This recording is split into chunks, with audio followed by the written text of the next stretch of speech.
Então, como eu falei, esse artigo já está disponível lá no AVA e o objetivo dele é que vocês façam a leitura antes da aula. Como eu não sei até onde vai a matéria hoje, por quê? Porque eu nunca dei aula de ácido e base online, dessa forma. Então, vai depender da resposta de vocês ali a essa parte de teoria de ácido e base.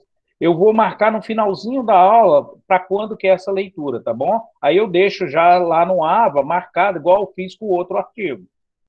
Eu queria substituir o questionário por esse trabalho aqui, que seria usando esse software. E aí, com o software, vocês fariam esses cálculos de algumas espécies. Tá vendo? Aqui ele pega espécies orgânicas. A diferença é que a gente ia pegar inorgânicos. E aí faria ali, cada grupo faria uns dois cálculos, que é coisa muito rápida de fazer, e a partir dos cálculos iriam determinar essa parte da tabela. A energia do orbital ômulo 1, a dureza e a moleza da espécie. E aí fazer uma pequena discussão do porquê que é mole, porquê que é duro, baseado no que você acha da teoria. Seria um trabalhozinho rápido, né? Acho que daria uma página, no máximo duas, mas como tem essa dificuldade do software, aí eu vou deixar e vou ver o que eu faço, tá bom? Eu acho que assim, quando eu passo o artigo para vocês lerem, você aprender a ler um artigo científico, ele é uma parte do conhecimento da sua vida profissional.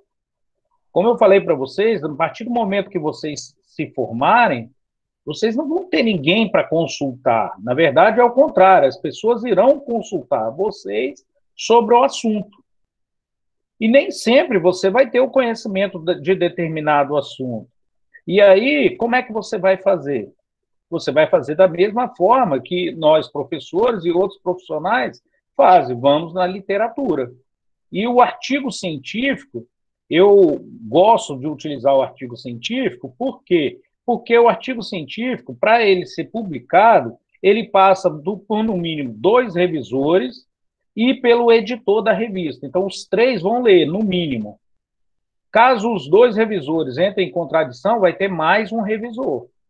Então, são três ou quatro pessoas que vão opinar sobre aquele artigo. A chance dele ter um erro muito grande é mínimo.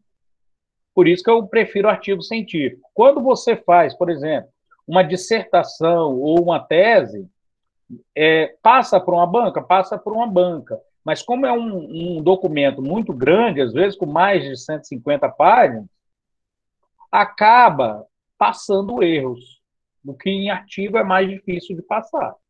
Além disso, artigo, você consegue artigos mais recentes, de assuntos mais atuais.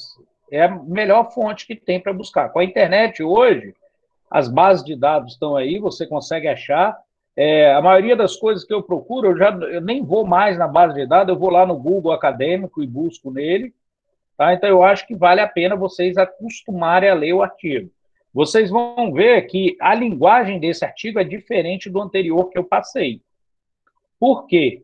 Esse artigo, ele é um artigo de uma revista de química, que é chamado Química Nova. No artigo anterior, é uma versão dessa revista aplicado para a sala de aula do ensino médio. Então, é chamado Química Nova na escola. A linguagem do outro artigo, ele é uma linguagem mais acessível. Esse aqui já é uma linguagem mais técnica, mais rebuscada, que é o que vocês vão encontrar no dia a dia de vocês, tá bom? Então, no final da aula eu digo, dependendo da onde a gente chegar, qual é a parte da matéria para quando que é a leitura desse artigo. Beleza? Eu vou botar aqui a apresentação, eu vou começar a aula. Só antes de começar, todos conseguiram ler o artiguinho que eu deixei lá, gente? Eu li. Tá.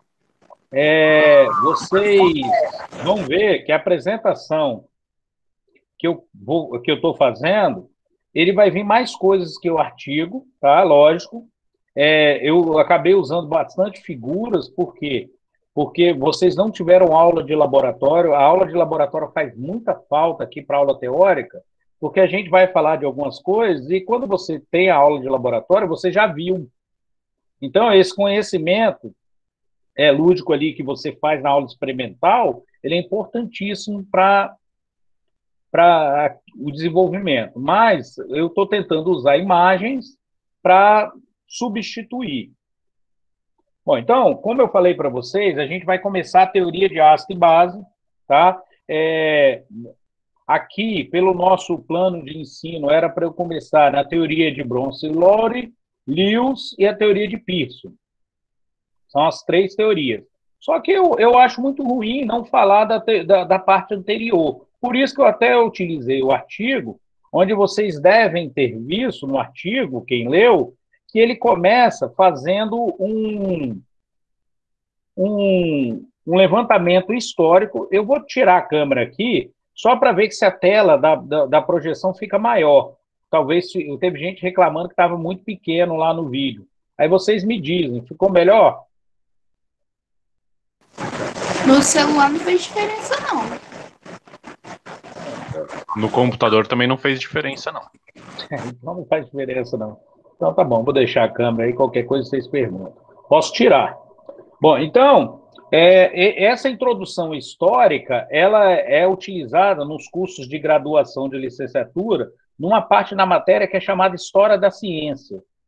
Né? Aí você, nessa parte de História da Ciência, você faz um levantamento histórico e relaciona a descoberta das substâncias e como que as pessoas antigamente imaginavam as substâncias. Vocês devem ter visto que ácidos e bases já são citados há mais de 2.000 anos atrás, tá?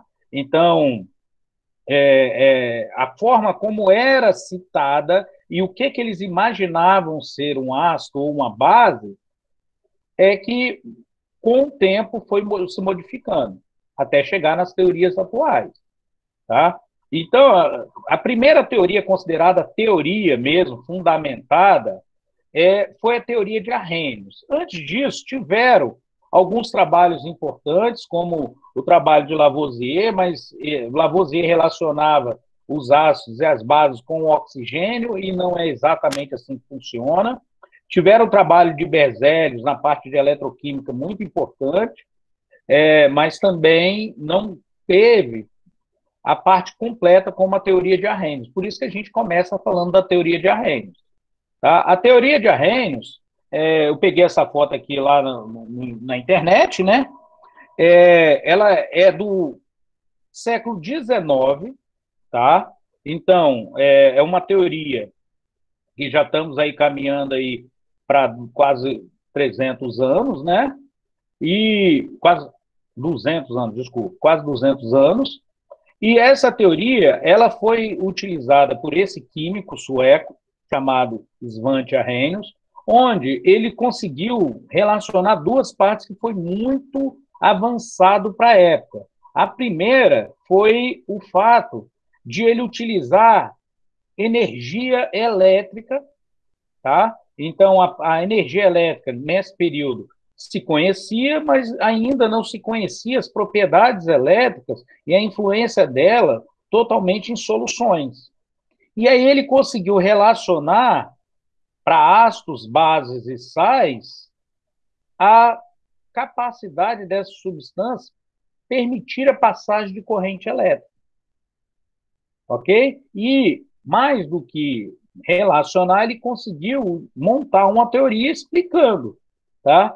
E para a época foi uma teoria avançada, tá? E ficou conhecido como teoria da dissociação iônica. A teoria de Arrhenius ele está baseado no seguinte: o Arrhenius ele classificou ácido como toda substância que provoca a ionização do átomo de hidrogênio. Por quê? Porque, na época, as espécies ácidas conhecidas apresentavam todas elas hidrogênio na sua formulação. E ele foi um dos primeiros a padronizar, o que ajuda muito, a presença do hidrogênio nos ácidos no início da fórmula. Isso ajuda muito, tá? Por quê? Porque esse hidrogênio aqui, toda vez que aparece em substâncias inorgânicas, você já sabe que é ácido. A gente já viu isso na aula de Química Geral 1. Tá? Então, essa presença do hidrogênio, que ele citou, o fato de ionizar, é o que ele utilizou para explicar a passagem da corrente elétrica. Por quê? Para os elétrons que estão numa corrente elétrica atravessar a solução para chegar de um eletrodo a outro, ela tem que ter um meio. O meio são esses íons.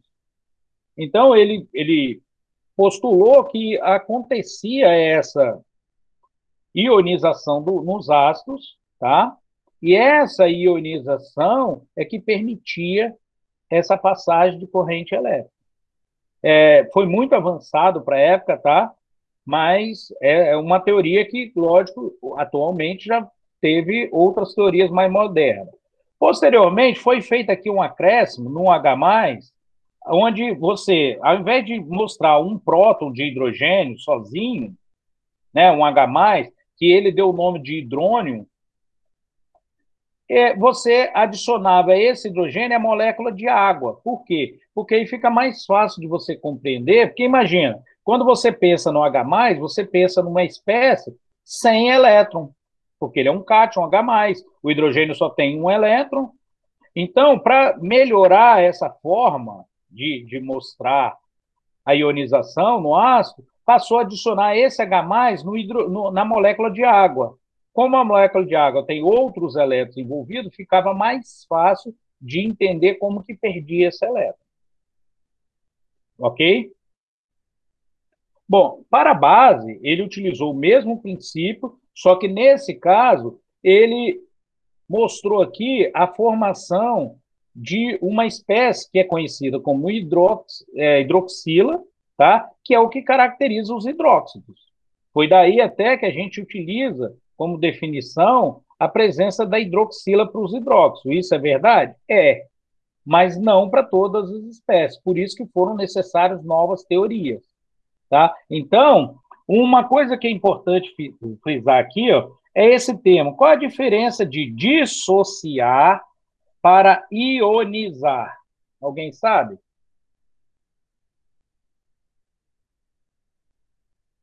Por que eles usam o termo ionizar o ácido, dissociar a base?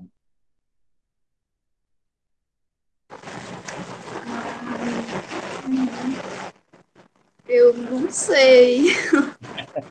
É porque, usando a teoria de ligações, até para a época, o hidrogênio aqui, ele faz uma ligação covalente, tá?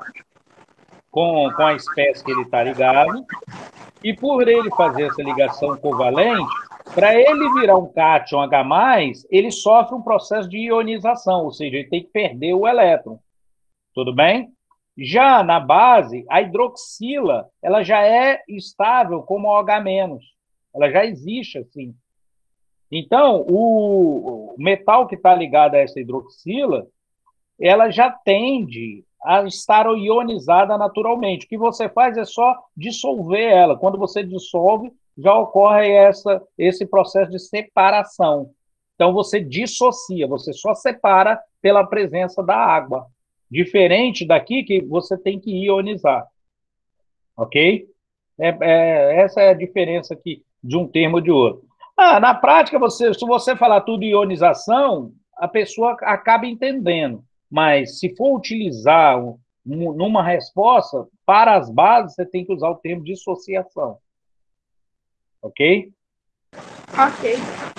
Bom, aqui eu não vou nem ficar fazendo muito aqui, mas aqui eu tenho as espécies. A única coisa que eu preciso fazer para ver quais são espécies pela teoria de Arrhenius que são ácido ou base apareceu o hidrogênio, ela vai ser um ácido. Então, aqui eu teria a formação de H+, e automaticamente eu formo a outra espécie, que é o ânion Cl- aqui. Aí eu teria o cloreto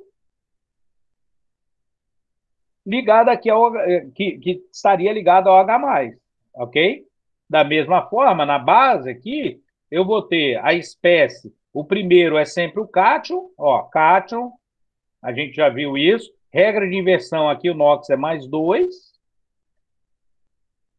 Então, eu vou ter Mg mais 2 e, separando, eu vou ter a hidroxila. Aí é importante entender que aqui eu tenho duas hidroxilas. Só que cada hidroxila ela tem a fórmula OH menos 1. Para balancear a reação, eu tenho que colocar 2 mols aqui de hidroxila. Aí eu balanceei a reação. Coisa simples, né? Uma reação de ionização e a outra de dissociação. Perguntas até aí? Posso continuar? Isso aí eu acho que já foi visto, né? Por mim, pode. Bom, a partir da teoria de Arrhenius, várias outras vieram, e aí vem uma perguntinha. Vocês já viram o equilíbrio químico, gente?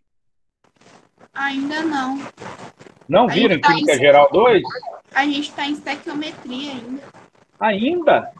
Pois é, a gente viu estequiometria em Química Geral 1, achei estranho. É complicado, porque para eu explicar aqui, vocês já tinham que saber um pouquinho de equilíbrio. Ai, Por quê? Porque é muito chato. eu gosto de equilíbrio. É porque aqui eu já iria mostrar para vocês a parte de pH, né?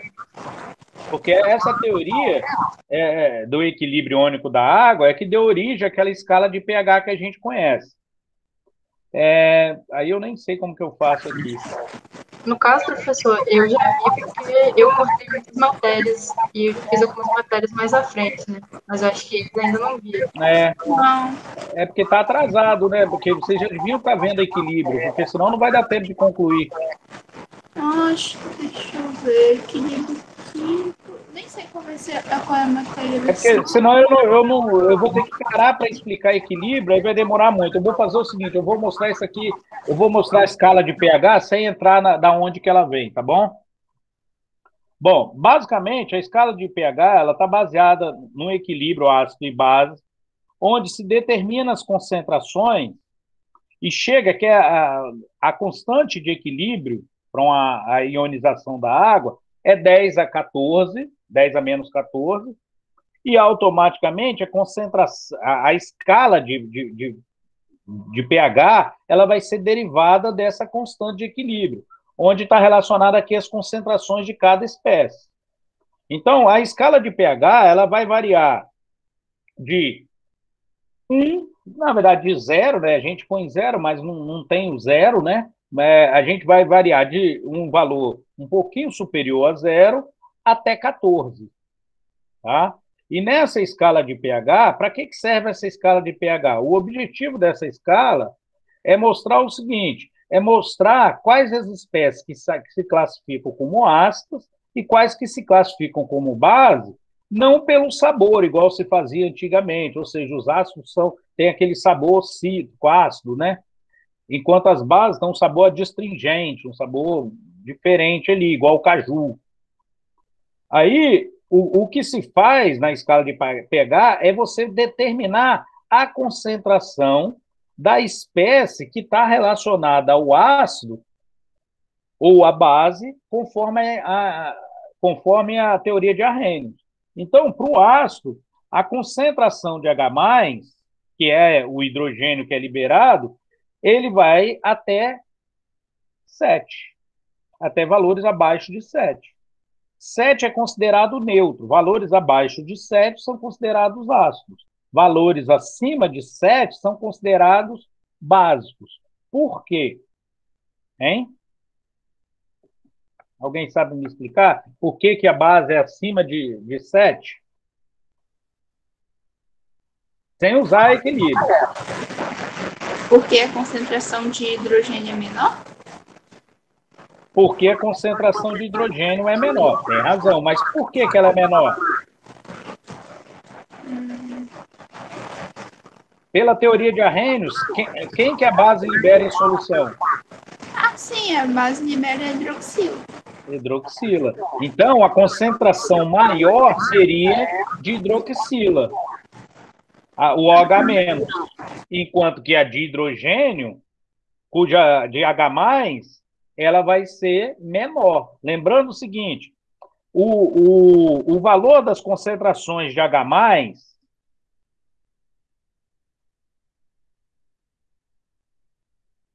e de OH-, elas estão relacionadas ao produto iônico da água, que é aquele valor de 10 elevado a menos 14.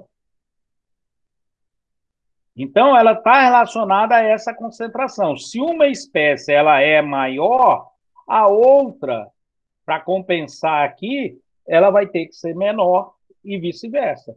Ok? Por isso que quando eu trabalho lá na escala, a concentração de H+, para as bases, ela vai ser valores muito menores do que 10 a menos 7. E aí, automaticamente, na escala de pH, que vai inverter, né, porque você pega o logaritmo, você vai ter valores superiores a 7. Eu não sei se eu consegui entender, se vocês conseguiram entender. É porque sem fazer as contas é mais difícil. Fazendo as contas é rapidinho. Mas aí, se eu for parar para explicar equilíbrio aqui, eu vou explicar só equilíbrio e não vou entrar nas teorias que me interessam aqui. Bom, dentro dessa tabela, eu mostrei aqui algumas espécies e seus pHs, espécies do cotidiano da gente, tá? Espécies ácidas, espécies básicas, tá? Só para a gente ter uma noção. Algumas espécies têm uma variação, geralmente as espécies depende de um equilíbrio da onde ela está. Então, ó, por exemplo, a saliva humana, ela está entre 6,5 e 7,4. Vocês sabem o que é cancro? Ah, não é possível. Cancro. Não, não me Cancro. lembro. Isso é uma doença sexualmente transmissível, uma DST, ok? E a presença dessa doença no paciente altera o pH da saliva. Então, só do médico visualizar o pH, hoje médico é difícil o médico que faz isso. Ele já percebe que o paciente já está doente. Deixa também, em alguns aspectos, feridas, né, na região, no paciente, mas um dos indicativos é o pH da saliva. Então, o cara lá com uma detecção do pH, ele já tem uma noção do que o paciente tem junto aos outros sintomas. Ok? Beleza? Quando tá com essa variação de pH, por exemplo, de 4,5 a 5,7, é solução tampão? É o equilíbrio do organismo, que é regulado por tampão. Nosso organismo, ele tem uma oscilação desses tampões que vai variar aí por alguma doença, por um estado de humor provoca variação, é muito complexo. Aí tem uma oscilaçãozinha no valor do pH. Ok? Bom, como que eu detecto esse pH no nosso dia a dia? Normalmente, são usados duas formas para se detectar. A mais barata é utilizando uma fita ou um indicador de ácido e base. Essa fita aqui é uma fita universal, que a gente vai falar um pouquinho depois, onde, de acordo com a coloração da fita, você vai tendo ali uma estimativa do valor do pH. É razoável, mas não é um valor preciso. A outra forma é o quê? Através de um pHmetro. Alguém tem noção do que é um pHmetro? Ele mede a concentração de hidrogênio? De H+, mas como que ele mede? E eu não sei como ele funciona, não. Vocês não viram ainda, né? O pHmetro, quando vocês forem usar lá no laboratório, vocês vão ver que ele tem o que a gente chama de um eletrodo. O eletrodo é um tubinho de vidro, onde dentro desse tubinho você vai ter um fiozinho que está ligado a um outro fio do lado de fora. Aí, esse fiozinho ali vai estar dentro de uma solução que tem um papel de fazer conduzir, ok? Esse fiozinho, ele vai medir o potencial. Como assim o potencial? Ele vai medir a quantidade de volts que tem naquela solução. É assim que. E a partir, claro, de uma calibração feita previamente, ele relaciona a quantidade de volts ao valor do pH, o valor da concentração de H+. Doido, né? Ou seja, ele usa o que a Reynolds usou há muito tempo atrás, claro que com uma precisão muito maior. Você detecta a presença da concentração de H+, pelo potencial, pela quantidade de volts liberada na solução. Muitos livros usam o termo DDP, que é diferença de potencial. Ok? Entenderam? Conseguiram entender? Há uma relação direta entre a voltagem da solução e o valor do pH. Ok? Ok. Conseguiram entender? Difícil? Agora, existe, claro, os indicadores, que são o quê? Os indicadores são substâncias.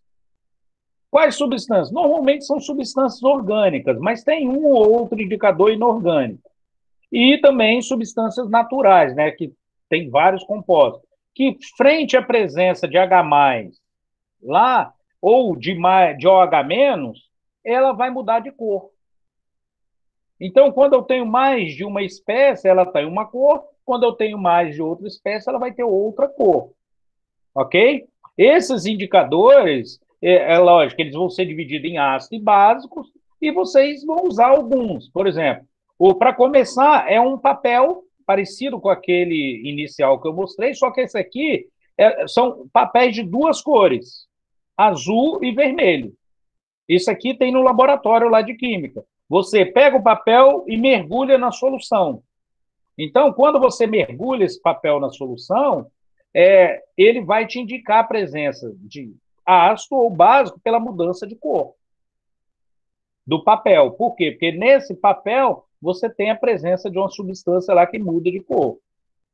O outro indicador, que esse aqui é o mais comum de todos, é a fenolftaleína. Fenolftaleína é uma substância orgânica que, quando você está na presença de base, ou seja, quando o pH está acima de 8, acima de 7, né, ela muda de cor e fica com a cor rosa, até um rosa muito intenso, quase vermelho. Ok? Quando ela está na presença de substâncias ácidas, ela fica incolor.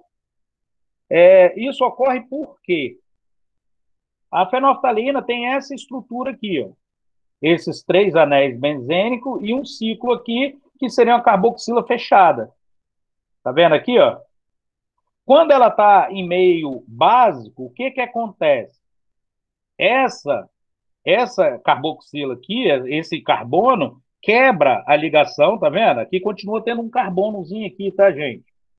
Quebra uma ligação aqui, e no lugar de o oxigênio estar ligado, ele forma uma hidroxila.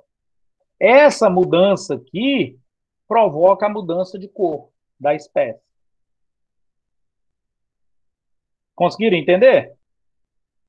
Aí, quando eu pego e adiciono H+, ou seja, quando eu vou fazendo com que a solução fique ácida, o que vai acontecendo? Ele volta a formar o anel aqui, ó.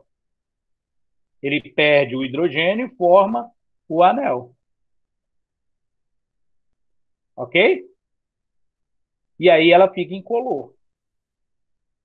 Então, é um mecanismo que ocorre na hora da reação. Aí você mudou de cor, você sabe que você está no meio básico. A hidroxila ela é utilizada, perdão, hidroxila não. A fenolftaleína ela é utilizada muito num processo que a gente chama de titulação, que vocês veem numa matéria chamada volumetria, que acho que a gente viu isso semestre passado, eu não lembro se fez os cálculos. Beleza? Beleza. Aí eu tenho outros indicadores, tem um alaranjado de metila, que também aparece muito. A grande vantagem de você utilizar indicadores diferentes é o quê? É que esses indicadores, ó, a fenolftaleína, ela tem um valor de pH ótimo em que ocorre a viragem, tá vendo? O que é a viragem? É a mudança da cor. Ela tem um valor ideal para essa mudança. Então, a fenolftalina ela é ideal para pH 8, quando você vai trabalhar nessa escala de pH. Se você quer trabalhar numa outra escala, você tem outros indicadores, igual a laranjado de metilo, que você tem variações da coloração, e essas variações da coloração são diferentes pHs que você provoca a viragem da espécie. Beleza? Eu não sei se vocês estão conseguindo distinguir os tons. É claro que esse primeiro e o último são mais evidentes, né? Mas você consegue, lá na hora que você está fazendo, uma precisão analítica na análise, tá?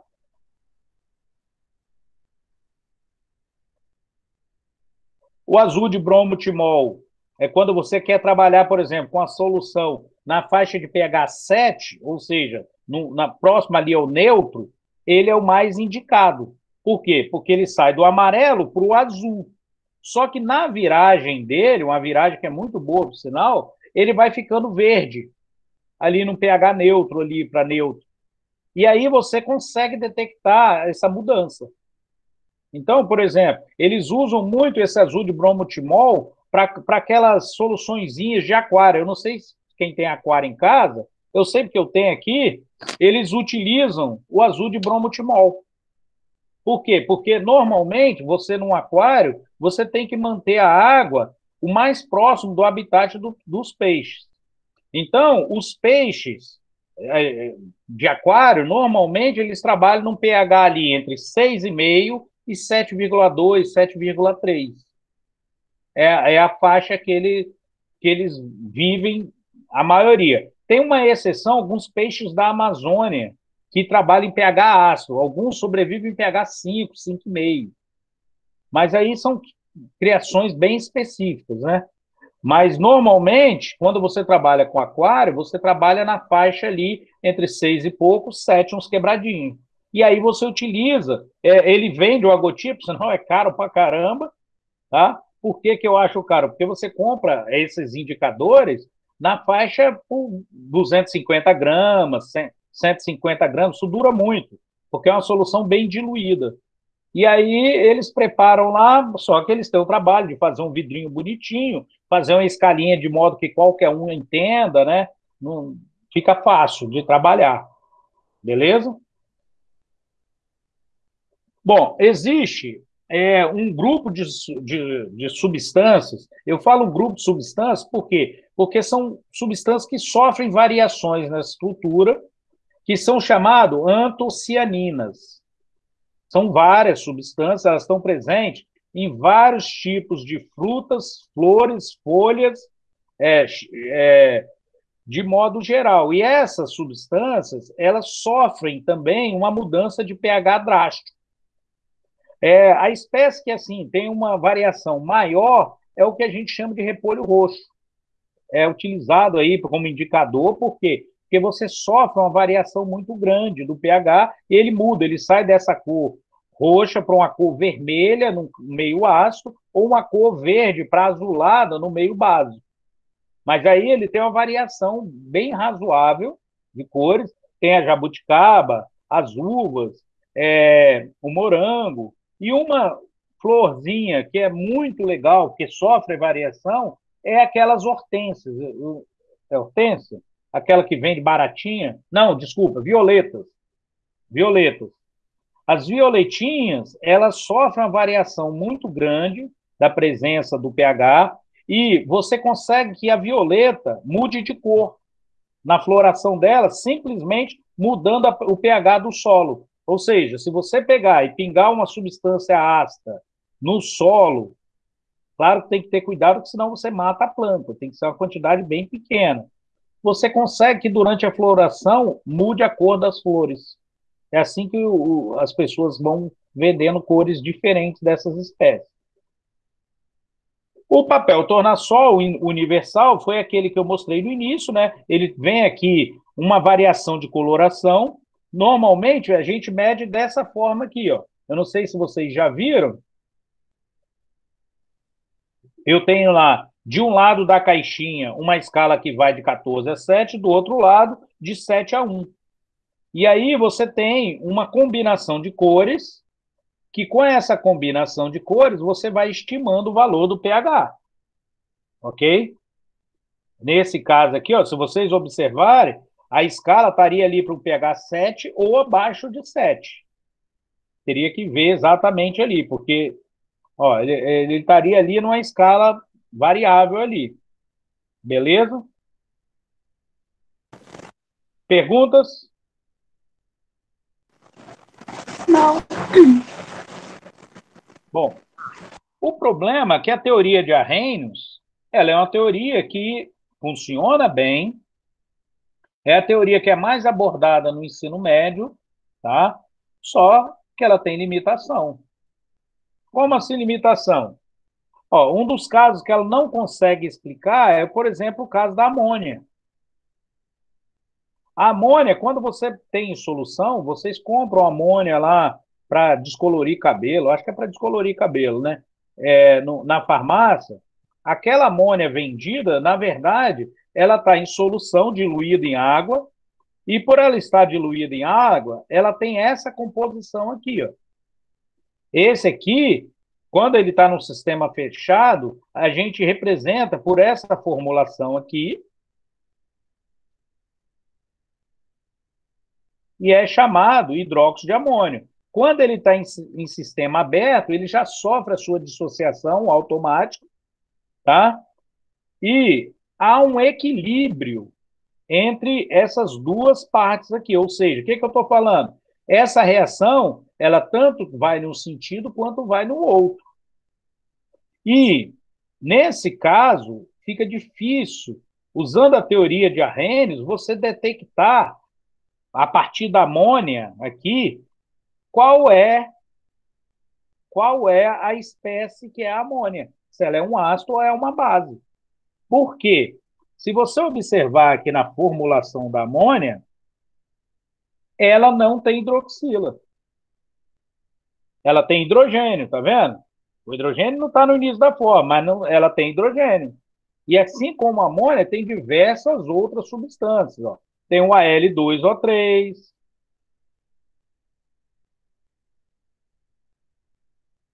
tem várias substâncias que têm comportamentos de ácido e base, mas que olhando a sua formulação, você não consegue distinguir quem é quem.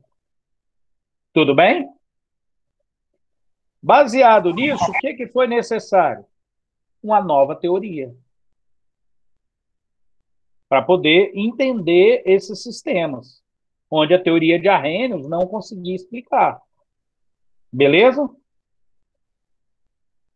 A teoria que foi abordada logo em seguida, a de Arrhenius, foi desenvolvida de forma separada, tá?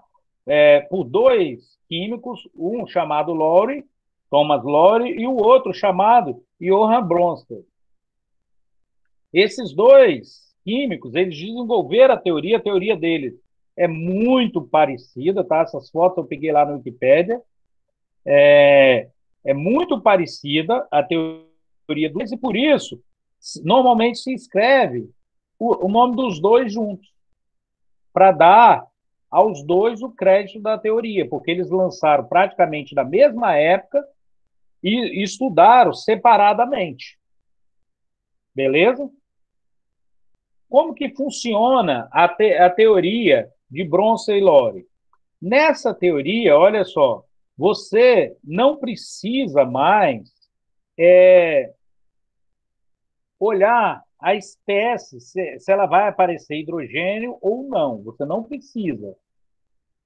Por quê? Porque a espécie ácido e base, ó, a gente pegou aqui, nesse primeiro exemplo, uma espécie que só de olhar pela teoria de Arrhenius você já sabe que é um ácido. Mas vai ter outras espécies que você não vai saber e dá para você entender pela teoria de Bronsted e Lowry. Então, nesse caso, eu vou ter aqui o que eles chamam de um par de ácido e base conjugada. Olha só, hein, como que funciona isso.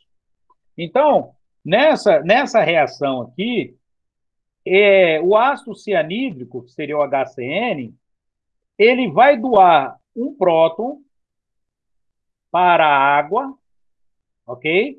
E nesse caso, formar essa substância aqui, ó, H3 ou mais. Ok? Posso continuar? E, lógico, se ela doou um H+, essa outra espécie que recebeu o elétron aqui, vai ficar do lado de cá como Cn-. Beleza? E a espécie, pela teoria de Bronsted-Lore, a espécie que doa H+, a espécie que doa H+, é o ácido. E a espécie que recebe esse H+, é uma base. Tudo bem? Além disso, quando você olha o produto da reação aqui, a espécie que foi formada a partir daquele ácido, olha só, hein? A partir do ácido, eu não formei aqui o Cn-? Não foi isso? Então, essa espécie aqui é uma base. A gente fala base conjugada, porque ela é formada a partir do momento que se doa o próton lá. E essa espécie que recebeu o próton, ou seja, a espécie oriunda da base aqui, ó, ela passou a ser um ácido. Vou mostrar a vocês por quê, hein? Só um minutinho. Nessa teoria, eu passo a ter reações reversíveis ácido e base, que realmente acontece, porque se você usar um indicador, você consegue deslocar o que a gente chama do equilíbrio ácido-base, você consegue deslocar a reação para um lado ou para outro, você vê com a presença do indicador. E, olha só, se ácido é todo aquele que doa H+, e base é todo aquele que recebe, ó, se você olhar nessas duas espécies formadas, ó, aqui eu tenho um excesso de H+. Se ela doar um H+ para o Cn-, olha só, hein? Ela é um ácido. Se ela doou para H+ para o Cn-, ela volta a ser isso aqui, ó. Vira um par conjugado, tá vendo? O par da base é um ácido, o par do ácido é uma base. Conseguiram entender? Sim. Tranquilo? Alguém não entendeu isso aí? Eu peguei um exemplo mais simples, né? Mas a gente vai ver outros aqui, tá? Esse aqui é o passo a passo, né? Do ácido base conjugado que a gente viu lá na outra. Então, é sempre assim, ó. Quem é base numa reação é ácido na outra. Quem é ácido numa reação vai ser base na outra. Ela vai formar sempre os pares conjugados, de ácido e de base. Ok? Ok. Bom, olhando aqui, por exemplo, no caso da amônia, ó, quem é ácido e quem é base aqui, nessa parte inicial?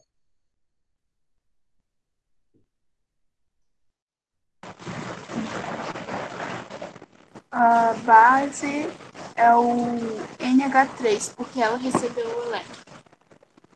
Então, essa espécie aqui, ó, ela é uma base. Por que que ela é uma base? Porque ela recebeu um próton desse cara aqui, então a água aqui, ela doou H+ para cá, ó. Ela doou H+ para cá. Se ela doou H+ para cá, essa espécie aqui é o ácido. Ah, mas não é a água? Pois é. Agora a água deixa de ser só o solvente e passa a reagir na reação. E automaticamente, se esse cara aqui é uma base, ele não formou esse aqui vai ser um ácido. Por quê? É o par conjugado daquele lá. Então, ele vai ser um ácido, e se você olhar, ó, ele tem H+ para doar. Ó, NH4+, ele tem aqui, e voltaria a formar amônia. E essa espécie aqui é uma base.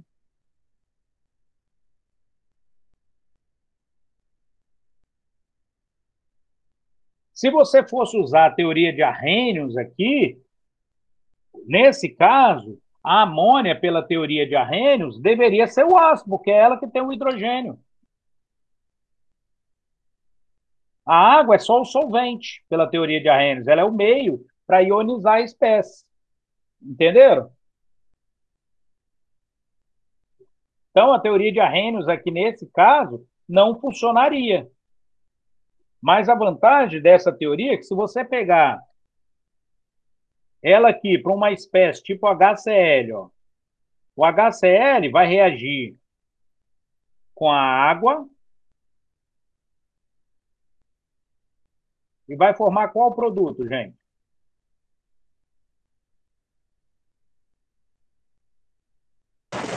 H3 mais e Cl-. Então, ó, ela vai formar H3O+,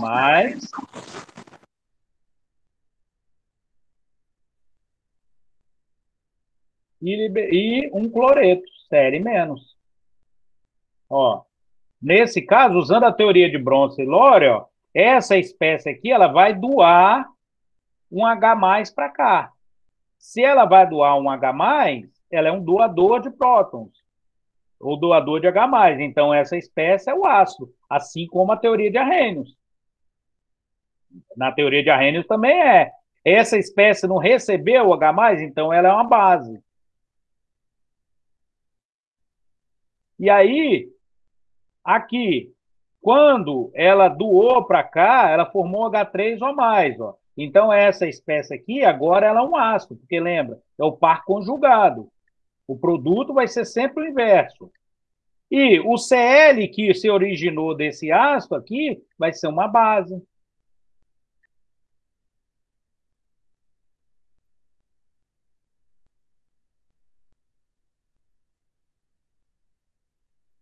Ok, pessoal?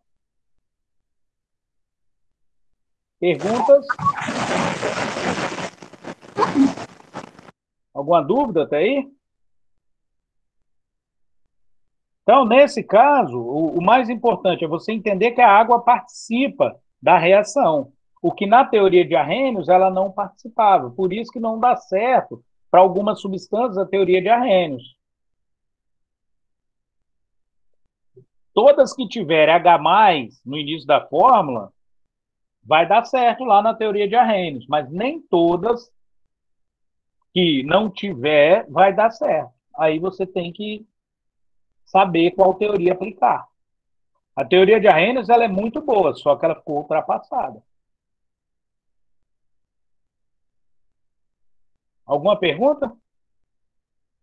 Aí aqui eu vou ter aqui uns exercícios só para vocês verem aqui quem é quem, né? Então, é muito fácil de você identificar. Aqui faltou só a dupla seta, né? A gente representa isso como se fosse um equilíbrio. Eu não vou explicar equilíbrio, porque senão a gente vai fugir muito, gente. Tá? Aí vamos pegar essa aqui que é um pouquinho mais difícil, só para vocês enxergarem. Ó, eu tenho aqui o CO3-2 e o H2O. Formou H2CO3. Então quer dizer que esse cara aqui doou elétrons para cá. Estão vendo? Doou. Se ele doou, esse aqui é o ácido. E esse aqui, que é o par conjugado, é a base. Automaticamente, se esse aqui é a base, esse aqui vai ser um ácido, e esse aqui, a base, que foi quem recebeu os elétrons. Aí aqui entra uma parte que é importante entender. Se vocês observarem, essas duas reações aqui são do H2CO3. Olha só, H2CO3. O H2CO3, ó, ele é um ácido que tem dois hidrogênios, então ele vai sofrer duas reações de ionização. Um liberando um H+, formando o HCO3-.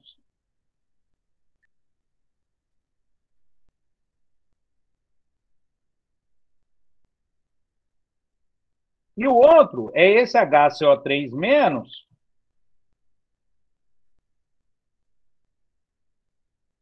liberar outro H+,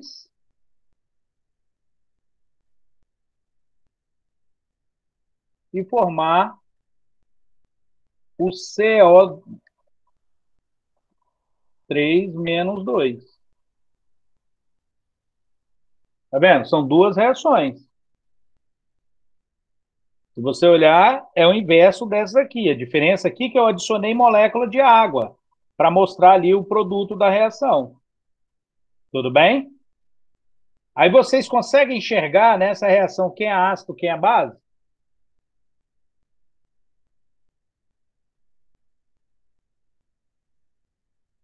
É na de cima? Ó, na de cima. Aqui, ó, se você quiser facilitar, é só você botar uma molécula de água. Ó, se você botar aqui, ó, uma molécula de água, aqui, esse aqui vai ser H3O+, aqui também, e aqui mais uma molécula de água. Fica bem mais fácil de você enxergar quem é as espécies. Ó, se você observar, ó, se ele formou H3O+, quer dizer que essa espécie doou elétrons, doou próton, doou H+. Se ela doou H+, ela vai ser que um ácido. Automaticamente, essa aqui, nessa reação, vai ser uma base. Tudo bem? Por quê? Porque essa espécie aqui, ela poderia doar elétrons para cá, seria um ácido, e essa aqui é a base. Só que a mesma espécie que aqui se comporta como base, ó, nessa outra reação, ela doa o próton para cá, tá vendo? Então, nessa outra reação aqui, ela é um ácido. Automaticamente, a base é esse aqui. Quem é base, quem é ácido, vai depender do sentido da reação. Como que vai acontecer a reação. Ok? Entenderam isso? São duas reações, a mesma espécie, só que uma hora ela se comporta como ácido, uma hora ela se comporta como base.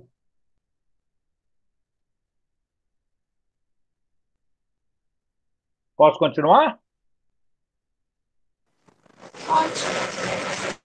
Alguma dúvida, gente? Bom, um termo que aparece, e aí aqui também eu não vou ficar entrando muito em detalhes, porque para explicar tudo isso depende de quê? Depende de equilíbrio químico. Como vocês não viram, eu não vou ficar entrando muito em detalhes.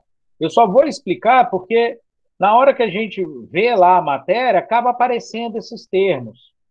E aí, só para vocês terem uma noção, é razoável aqui você enxergar. É o termo forte e fraco. Esse termo forte e fraco, ele é um termo que, às vezes, acaba complicando um pouquinho a cabeça da gente. Mas, se não pensar em valores, você consegue ter uma noção razoável de quem é forte e quem é fraco. O termo ácido forte, ele está relacionado ao quê? A capacidade de ionização do hidrogênio. Por quê? No caso, ó, o HCl, olha só, o H está ligado aqui para uma ligação covalente ao Cl. Tudo bem?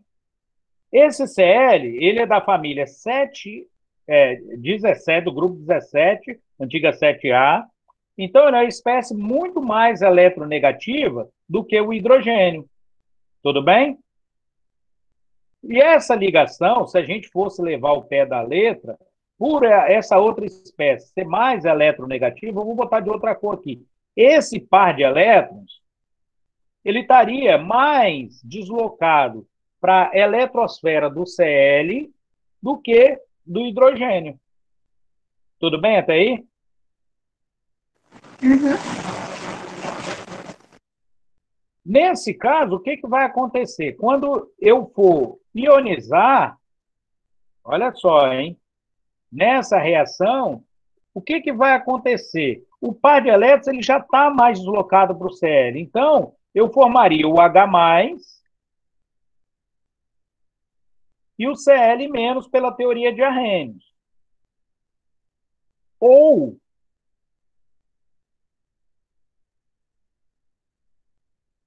usando a teoria de Bronce-Lore, essa aqui reagiria com água,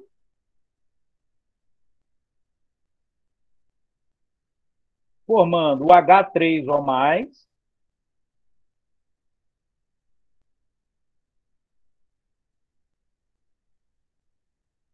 e o Cl-.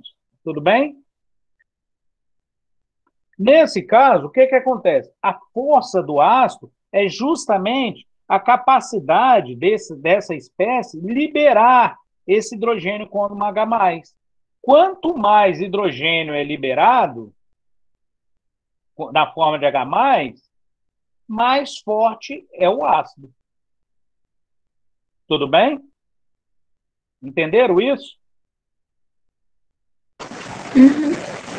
Aí existe o que a gente chama da constante de equilíbrio ácido-base, que a gente chama de Ka, que é um valor aqui que indica, é um número, tá? Isso aqui é um número, que indica o quanto que a reação vai tender a ir para um lado ou para o outro. Quanto maior esse valor aqui de Ka, quanto maior ele for, mais a reação tende para essas espécies.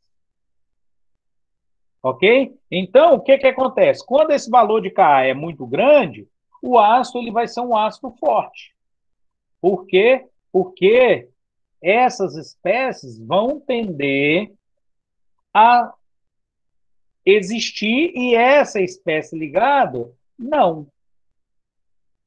Quando o ácido ele for mais fraco, o que, que vai acontecer com esse Ka? Vai ser um valor pequeno. Por quê? Porque vai liberar pouco H+. Lembrando, se ele libera pouco H+, olha só, na solução, eu vou ter aqui uma concentração muito baixa, ok? Tudo bem? Estão entendendo, gente? E aí a força do ácido, ele vai ser um ácido mais fraco. Na base é a mesma coisa, só que nesse caso, o que, que vai acontecer? Quem é que vai definir aqui? Essa ligação Na-OH. Lembrando o quê? Que o Na, quando perde o elétron dele, ele fica com a eletrosfera preenchida. Ok? Então, o que, que vai acontecer aqui? Ele vai formar Na+, com 8 elétrons na última camada, razoavelmente estável, e vai liberar o OH-. Quanto mais OH- ele liberar em solução, mais forte vai ser o ácido. Vai ser a base, desculpa. E aqui eu também tenho o que a gente chama de Kb, que é a constante da base. Quanto maior esse valor aqui, mais deslocada a reação vai estar para os produtos, para esses dois aqui, e automaticamente mais OH- eu vou ter em solução.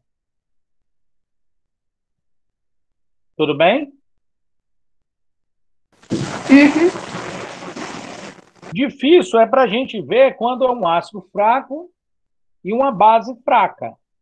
Por quê? Porque aí você tem que fazer cálculos para definir o valor de pH, tá? Que eu não vou entrar nesses cálculos aqui. Eu achei que vocês já tinham visto, como não viram.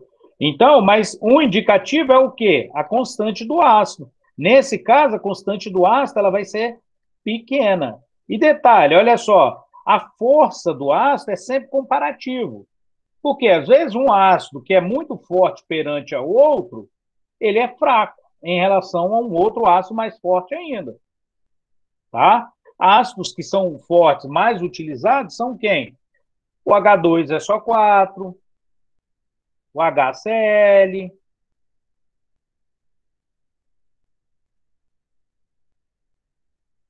o HNO3.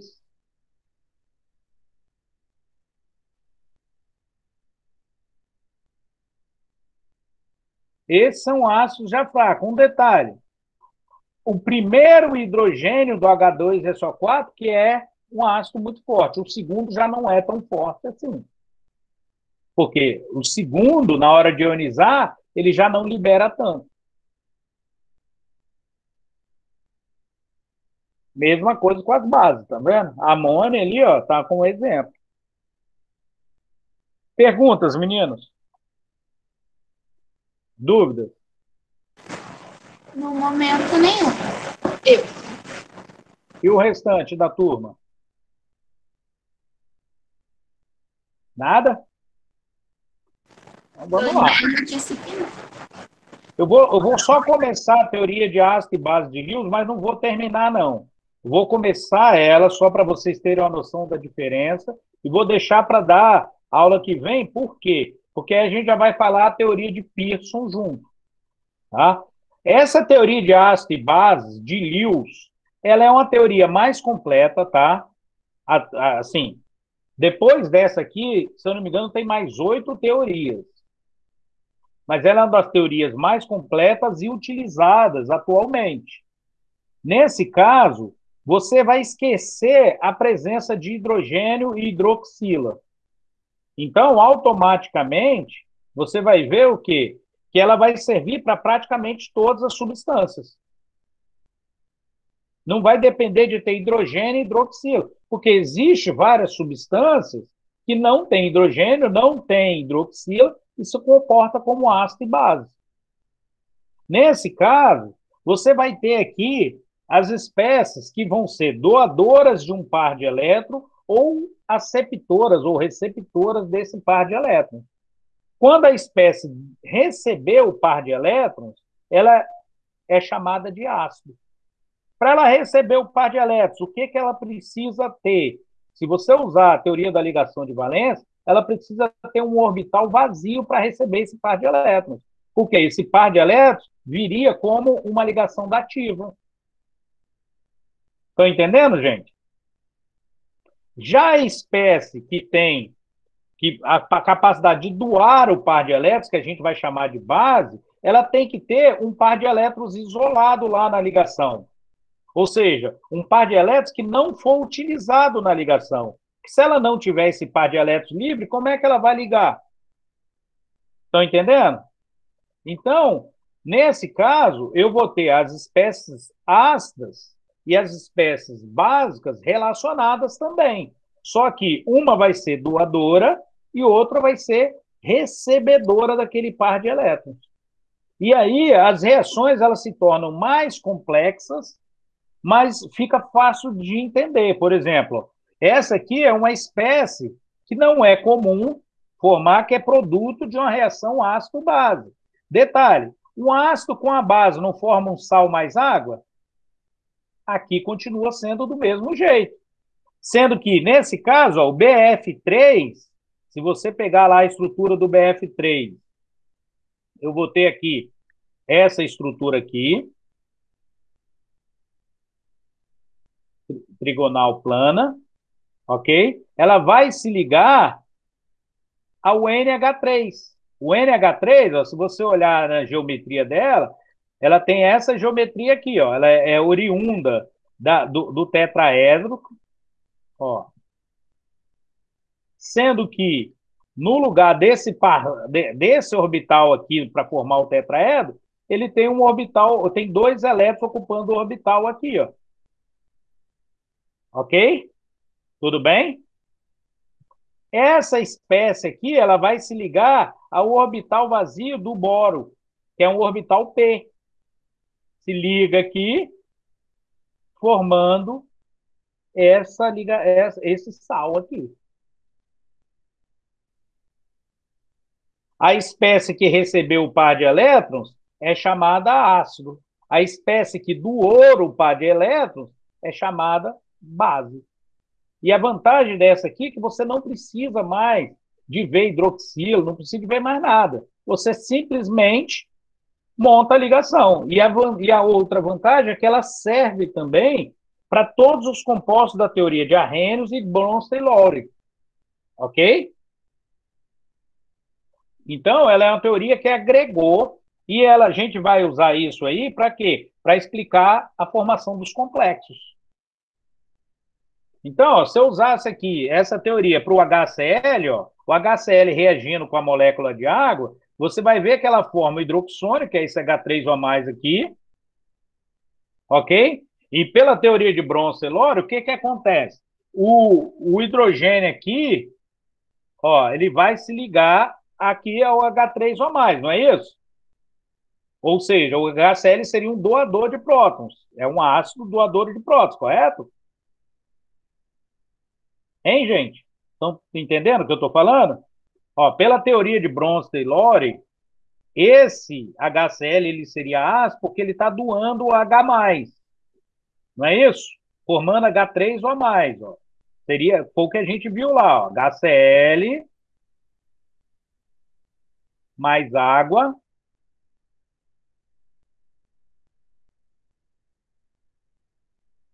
vai reagir formando H3O+, liberando o Cl-.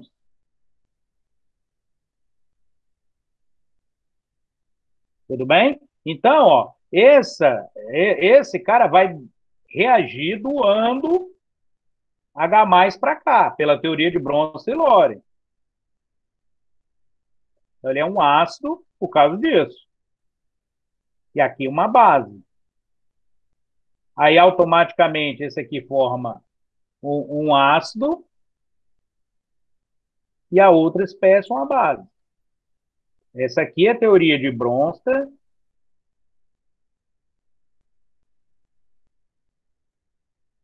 e Loren.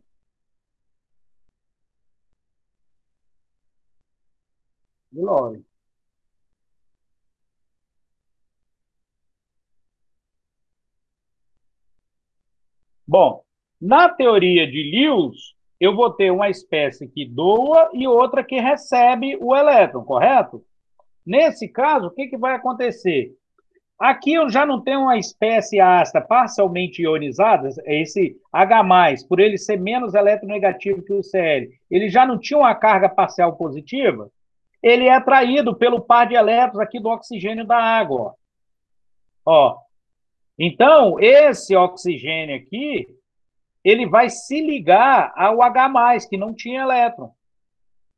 Então, esse cara aqui vai ser um doador de elétrons. Se ele é um doador de elétrons, ele é uma base, pela teoria de Lewis. E a outra espécie lá, ela recebeu o elétron de quem? Do H+, que saiu para ligar no outro. E aí ela vai ser o ácido. Por quê? Porque essa outra espécie recebeu o par de elétrons. Duas teorias diferentes que são explicadas de formas diferentes, dando o mesmo resultado. Ok? Ok. Aqui que a gente vai parar, tá? Eu só queria chegar até aqui, porque essa é a parte que a gente vai... Não, aqui. Essa é a parte que a gente vai, que está relacionada na nossa matéria. O próximo tópico de matéria que a gente vai ver é chamado compostos de coordenação ou compostos complexos. São os complexos. O que são esses compostos de coordenação? São espécies formadas a partir da ligação de um cátion metálico dos metais de transição, pode ser também neutro, mas normalmente são cátions, tá? Ligado a uma outra espécie que pode ser neutra ou aniônica, tá? E essa outra espécie, ela vai ligar e esse metal, ele vai realizar a coordenação dessa ligação. Como assim a coordenação? Esse cara aqui, ele passaria a ter uma fórmula molecular CO, olha só, hein? H2O,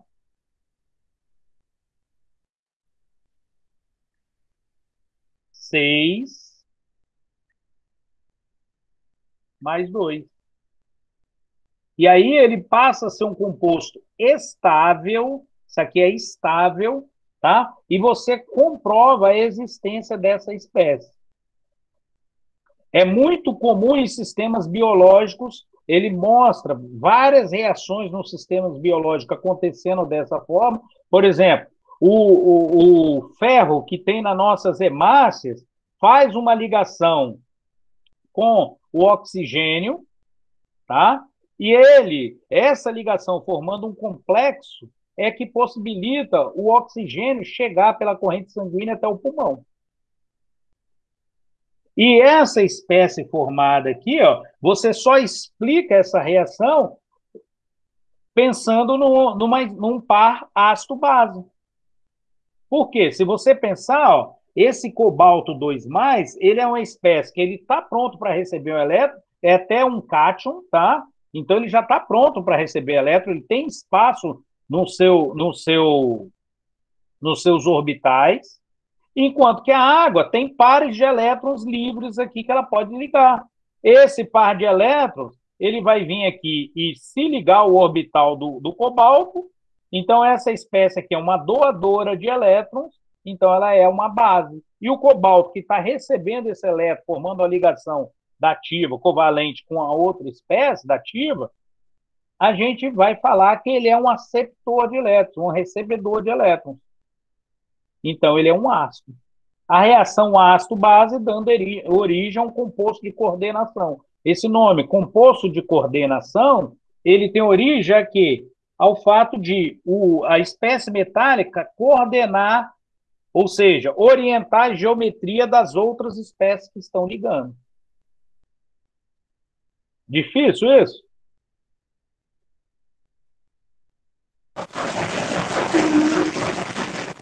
Você podia, tipo, repetir depois do...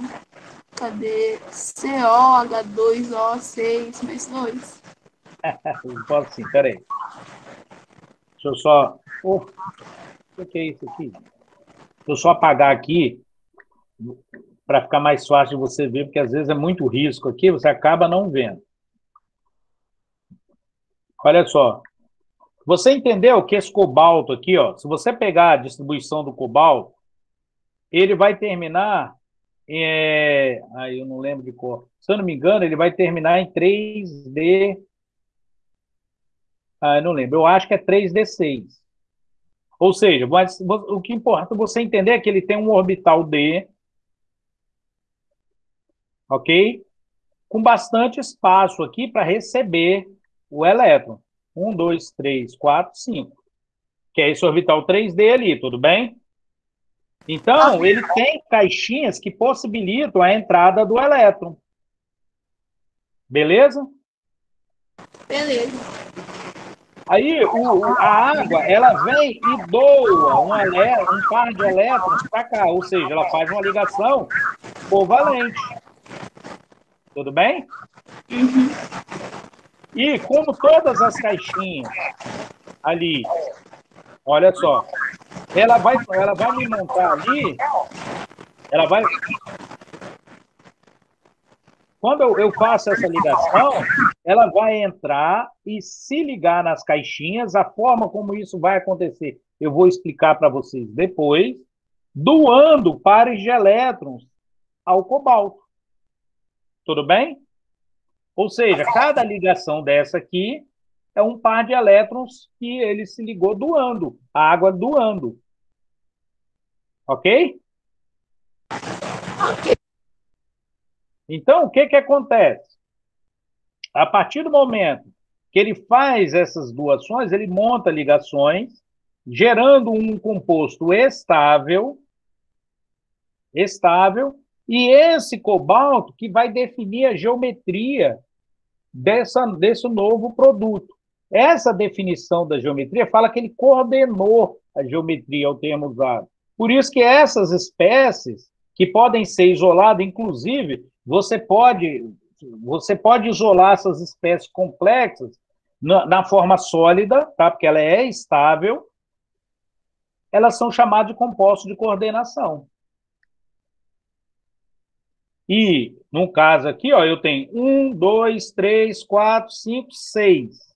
6 ligações feitas com cobalto. Beleza? Sim. Nesse caso aí também, o composto de coordenação também teria hibridização? Mas aí é, é uma teoria, e vou ter que explicar a vocês ainda. Não dá para o que vocês viram lá na teoria da ligação de valência, já montar a hibridização aqui. É daquele jeito, só que tem uns detalhezinhos para montar. Tá bom? Vai ter uma hibridização, você vai ver lá. Aqui no caso, se eu não me engano, é sp3d2. Mas tem que enxergar como é que funciona. Eu vou explicar isso ainda para vocês, tá? Por enquanto, eu estou usando a teoria de ácido e base de Lewis para mostrar um produto que a gente vai estudar daqui para frente. São os compostos de coordenação. Ok. Perguntas, dúvidas? Aqui é a ligação do... Alguma dúvida, gente? A gente vai continuar daqui para frente, vai fazer alguns exemplos, tá vendo? Aí daqui para frente a gente vai começar a montar exemplos mais complicados um pouquinho. Ó, a gente vai ter que, né? A gente vai começando a melhorar o nível. Agora a gente está entrando em química inorgânica, de verdade. Tá vendo? Para entender. E aí entra na teoria do orbital molecular. Mas aí, na aula que vem, eu vou pegar essa parte de teoria de Lewis, vou fazer alguns exemplos com vocês, vou tirar dúvida de vocês. Quando eu pedi para vocês lerem lá o artigo, era porque ele vai até a teoria de Lewis. A teoria de Lewis é uma teoria muito boa, tá? Funciona muito bem.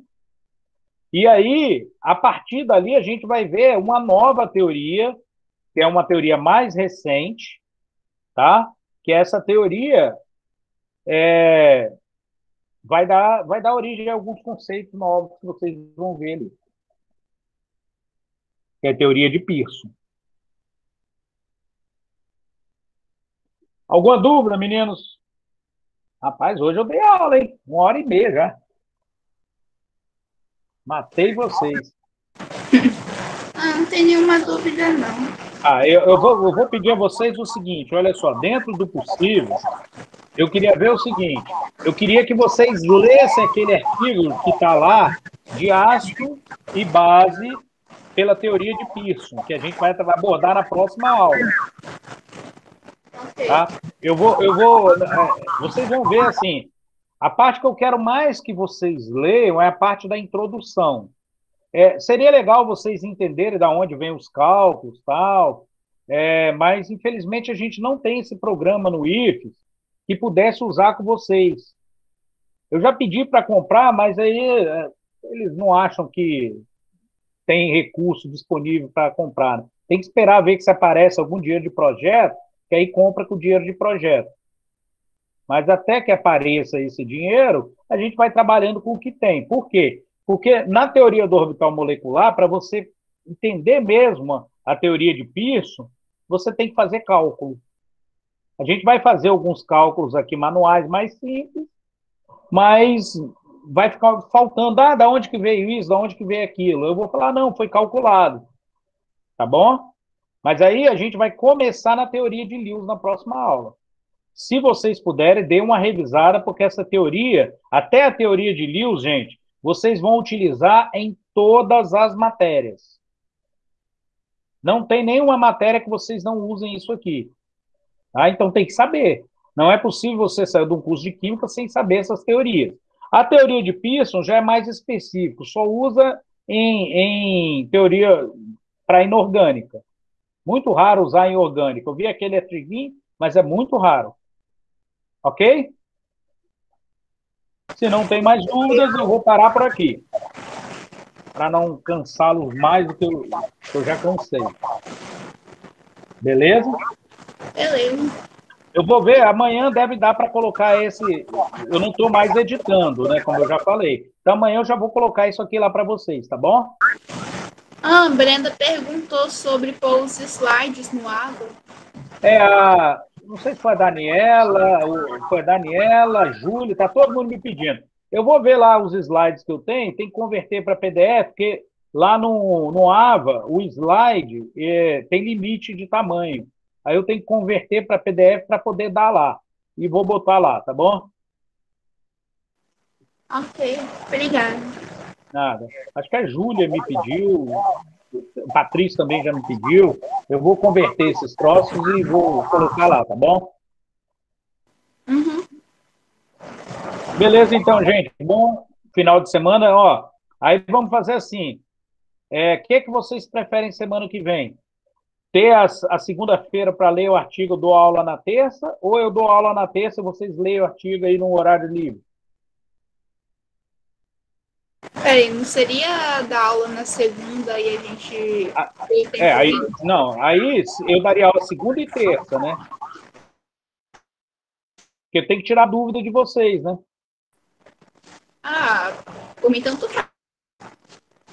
Mas é importante que vocês leiam o Eu artigo. dou. Se quiser, eu faço igual eu fiz essa semana. A gente tem um testezinho programado para fazer. Peraí, deixa eu ver quando que é. Eu já nem lembro, são tantas turmas que eu estou ficando doidinho. Olha só, a gente tem um teste programado para fazer agora na primeira quinzena de abril. Então, dá tempo. Se quiserem, então, eu faço assim. Eu vou deixar a segunda para vocês lerem o artigo. Gente, mas é para ler, tá? Ler mesmo, porque se vocês não tentarem estudar um pouco em casa, vai complicar, hein? Essas matérias agora começaram a ficar mais difíceis. E aí, na terça, a gente faz a aula, tá bom? Então tá bom, gente. Ah, Boa tarde a todo mundo, um abração. obrigada. Ó, vai ter aula de mineralogia, hein? Eu acho que eu já mandei o link ontem, né? Não é isso? Aqui não tem ninguém de mineralogia, não? Ah, tá. Eu já mandei o link, não já? Não, mas... Não sei, eu não tô na turma, não. Ah, não, eu mandei pelo. O João não tá. Eu vou ver lá então. Mas eu tenho quase certeza que eu mandei. Um abração, gente. Tchau. Tchau.